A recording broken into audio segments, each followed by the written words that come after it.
अगर आज के समय अफगानिस्तान की बात की जाए तो उस पर तालिबान का कब्जा है और आपने टीवी सोशल मीडिया पर न्यूज देखी ही होगी कि अफगानिस्तानी नागरिक तालिबानों के कारण अफगानिस्तान को छोड़ने पर मजबूर हो रहे हैं। पर आपने सोशल मीडिया पर कुछ फोटोग्राफ देखे होंगे जो दावा कर रहे हैं कि पहले के समय अफगानिस्तान बहुत खुले हुए विचारों का था। नमस्कार दोस्तों, मैं हूं अर्पित और आपका स्वागत है हमारे YouTube चैनल हिंदी पैक पर। और आज के इस वीडियो में हम बात करने वाले हैं कि क्या 1960 के दशक में अफगानिस्तान इतना खुशनुमा था या ये फोटो झूठी है। चलिए वीडियो शुरू करते हैं। अफगानिस्तान की राजधानी काबुल पर तालिबान कब्जा जमा चुका है। इसके चलते अफगानिस्तान में अफरा तफरी का माहौल है।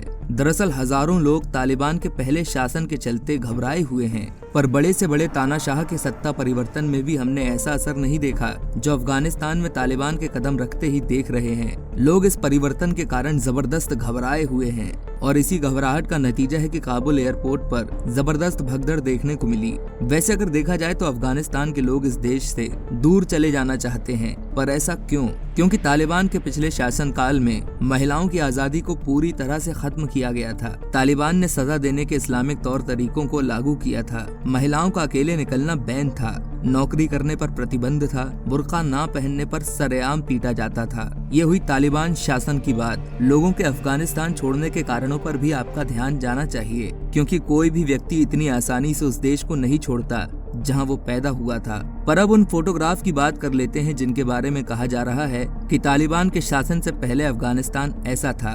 अगर आप इन फोटोग्राफ को झूठ मान रहे हैं तो आपको बता दूं, ये फोटोग्राफ बिल्कुल असली है और 1960 के दशक की है। अब आप सोच रहे होंगे कि अगर ये फोटो असली है तो इन फोटो को कब खींचा गया। तो आपकी जानकारी के लिए बता दूं कि ये फोटोज अरिजोना के यूनिवर्सिटी प्रोफेसर डॉक्टर बिन पॉडिच ने अपने कैमरे में कैद की थी। पॉडिच अपनी पत्नी मार्गरेट और 2 बेटियों के साथ 2 साल काबुल में रहे थे।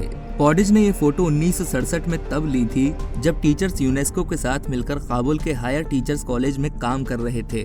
इन फोटोग्राफ्स को देखकर एक बात तो साफ तौर पर कही जा सकती है कि उस दौर में लोगों की लाइफस्टाइल मौजूदा दौर से बिल्कुल अलग थी। लोग वेस्टर्न लाइफस्टाइल को भी फॉलो करते हुए दिखते थे। आपकी जानकारी के लिए बता दूं कि पॉडिच की दोनों बेटियां काबुल में मौजूद अमेरिकन इंटरनेशनल स्कूल में पढ़ती थीं। बिल की बेटियों की तरह ही यहाँ कई इंटरनेशनल स्टूडेंट्स पढ़ते थे और अपनी पढ़ाई पूरी होने के बाद कई छात्र अफगानिस्तान में काम भी किया करते थे। यानी पहले के समय अफगानिस्तान में विदेशी लोग काम की तलाश में भी जाते थे। इसके अलावा सेंट जोस स्टेट यूनिवर्सिटी में इंजीनियरिंग प्रोफेसर मोहम्मद हुमायूं कयूमी ने भी अफगानिस्तान के बीते दौर की कई तस्वीरें खींची थीं। उनका जन्म काबुल में हुआ था और उन्होंने एक फोटो ऐसे बुक लिखी है। इस किताब में अफगानिस्तान की उदारवादी लाइफस्टाइल को देखा जा सकता है जब महिलाओं को घर से बाहर निकलने की आजादी थी। उनकी इस किताब का नाम once upon a time in Afghanistan है।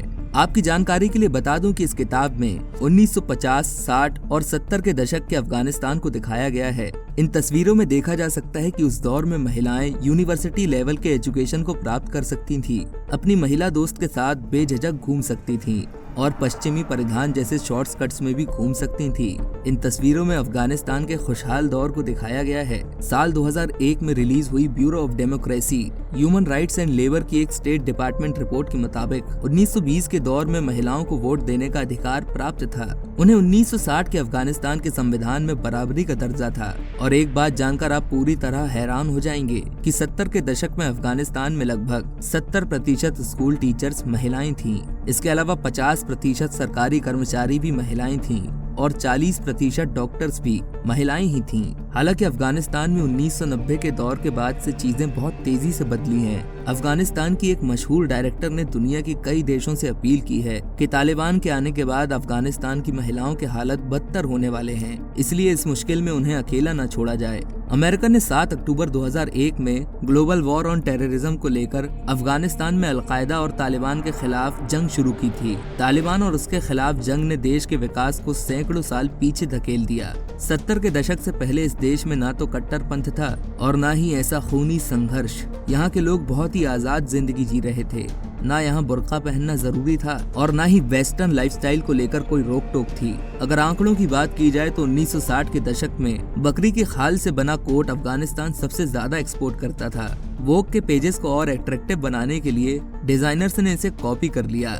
दिसंबर 1969 में वोग ने अफगान एडवेंचर नाम का फोटोशूट करने के लिए अपने फोटोग्राफर फ्रेंड मरून और स्टाइलिश टीम को अफगानिस्तान भेजा। यहाँ फोटोग्राफर्स के पास बैकग्राउंड की कोई कमी नहीं थी, पर केवल फैशन में ही अफगानिस्तान आगे नहीं था, बल्कि यहाँ 175 फुट की सबसे बड़ी बुद्ध प्रतिमा भी थी। आपकी जानकारी के लिए बता दूं कि तालिबान ने साल 2000 में दुनिया की सबसे ऊंची बुद्ध की प्रतिमा को तोड़ दिया था। पिछले 2 दशकों में अफगानिस्तान की स्थिति बहुत बिगड़ गई है। वहाँ तालिबानी हुकूमत ने अपना साम्राज्य बना लिया है। महिलाओं की आजादी पर लगाम कस दी गई है। कानून भी कहीं हाथ बांधे बैठ गया था। तालिबान ने अफगान महिलाओं के ऊपर कई सारी बंदिशें लगा दी। जिस जगह महिलाएं ग्रूवी फैशन शो में हिस्सा लेती थी, वहाँ अब बिना पर्दा किए निकलने से भी उन्हें डर लगता है।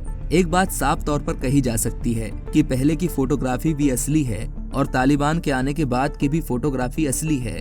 कट्टरपंथ देश को न केवल कई साल पीछे धकेल देता है, बल्कि आने वाले समय के लिए खूनी संघर्ष की कहानी भी गढ़ देता है। आपकी राय के अनुसार क्या तालिबान इस बार जो कह रहा है कि महिलाओं को बराबरी का स्थान देगा, क्या संभव हो पाएगा या ये केवल एक झूठा वादा ही है? हमें अपनी राय कमेंट करके जरूर बताएं। हमें आपके कमेंट का बेसब्री से इंतजार रहेगा। और अगर आप भी ऐसे ही किसी विषय पर वीडियो देखना चाहते हैं तो हमें कमेंट करके जरूर बता सकते हैं। हम आपके दिए गए टॉपिक पर जल्द ही वीडियो लाने का प्रयास करेंगे। और आपको वीडियो पसंद आया हो तो वीडियो को लाइक जरूर करें और ज्यादा से ज्यादा लोगों के साथ इसे शेयर करें। धन्यवाद।